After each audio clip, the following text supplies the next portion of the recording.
Mbrojnë Veliajn, bëhen gati për fushat, por kandidat nuk kanë akoma. Pas ditën e së premtes, për herë të parë Partia Demokratike do të mbledh kryesin, deputetët dhe krerët e degëve të Tiranës për të filluar organizimet për zgjedhjet e parakohshme lokale të 9 nëntorit. Partia Demokratike duket se po i nënshtrohet presionit të alatëve për të shkuar drejt një kandidati konsensual, jo politik, por jo për frym, thjesht për matematik. Pasqyra më e mirë e zgjedhjeve të 9 nëntorit është 11 maj. Partia Demokratike mori 110.000 vota, Partia Socialiste 166.000 vota. Të dyja u rritën në krahasim me vitin 2023. Partia Demokratike mori 10.000 vota më shumë se Kılliçi, kurse Partia Socialiste 8.000 vota më shumë se Veliaj, por Partia Socialiste ruajti diferencën e thellë të fitores. Në mes janë 64.000 vota, të cilat nuk i mori as Partia Socialiste dhe as Partia Demokratike, por parti të tjera. Një diferencë kjo më e madhe se vetë diferenca Parti Socialiste, Parti Demokratike. Por si ndahen këto vota, pa filluar zgjedhjet, Partia Demokratike humbi direkt shansin për të marrë 22.000 vota të majta,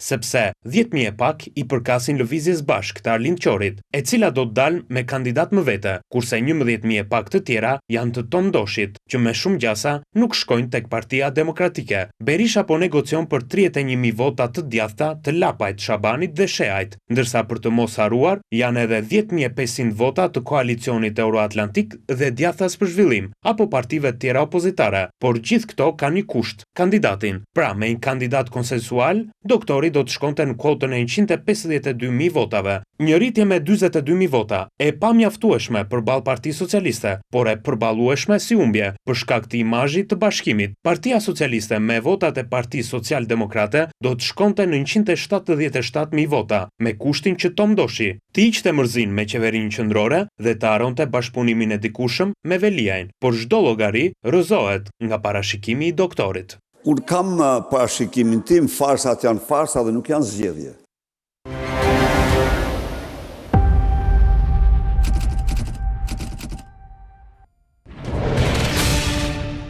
Mirë, i kthehemi në studio pas kronikës për negociatat cilat kanë vazhduar dhe sot, po ngrita një pyetje, do duhet një përgjigje pavarësisht se te Arlind Teqe do vendosin forumin, kuptohet, po nëse do të ishte dorën tënde, ti do rifutesh në garë për kryetarin e Bashkisë Tiranës? Unë kam thënë publikisht që unë mund të jem një nga kandidatëve të Lëvizjes Bashkë, ne jemi në proces diskutimi edhe vendimarrje, edhe ngjarjet jashtë nesh na kushzoi një farë durimi, sepse diskutuam pjesën e parë, pa qartësinë edhe problemet e mëdha, po kam përshtypjen për çështje shumë pak ditësh, domethënë. Ne ndajmë këtë punë, sigurisht një kandidaturë mund që jam dhe unë, por do duhet të diskutojmë disa opsione cilat do ishte më e mira edhe për vendin, siç e interpretojmë ne, të mirën e Shqipërisë, po edhe për Lëvizjen Bashkë. Unë sigurisht që unë jam sa më e vështirë të jetë gara, aq më i gatshëm jam të kandidoj. Do edhe nuk është si zgjedhjet e kaluara parlamentare që vendimi im për të mos qenë i pari në Tiranë pati i farë, si thuash, diskutimi brenda Lëvizjes Bashkë, se shumë të tjerë mendonin ndryshe, mirë po koha më dha drejt, sepse Redi Muçi po bën një punë të jashtëzakonshme në Kuvendin e Shqipërisë. Ndoshta mund të kishit marrë më shumë vota, po nuk e di tani. Ndoshta mund të kishit marrë më shumë vota nëse do të ishit i parë. Ky ishte versioni që ne maksimizuam rezultatin për sa i përket lëvizjes së kandidaturave në listën e deputetëve. Pastaj mund të ketë faktor të jashtëm e të brendshëm plot që mund ta përmirësonin rezultatin ton. Kështu që sa më e vështirë të jetë gara, aq më kollaj e kam unë të bëj përpara. Më kupton? Kështu që sigurisht gara për Bashkinë e Tiranës është një garë e vështirë për një parti të re, për një parti me një histori 2 vjet. Edhe për gjitha partitë është garë shumë e vështirë Tirana. Si Lëvizja Bashkë. Mirë po, nga ana tjetër, mua më duket se njerëzit po ndryshojnë. Mua më duket se fitoria e Partisë Socialiste në 11 maj ka qenë një fitore, le të themi, jo organike, për të mos përdor një term edhe më të rëndë.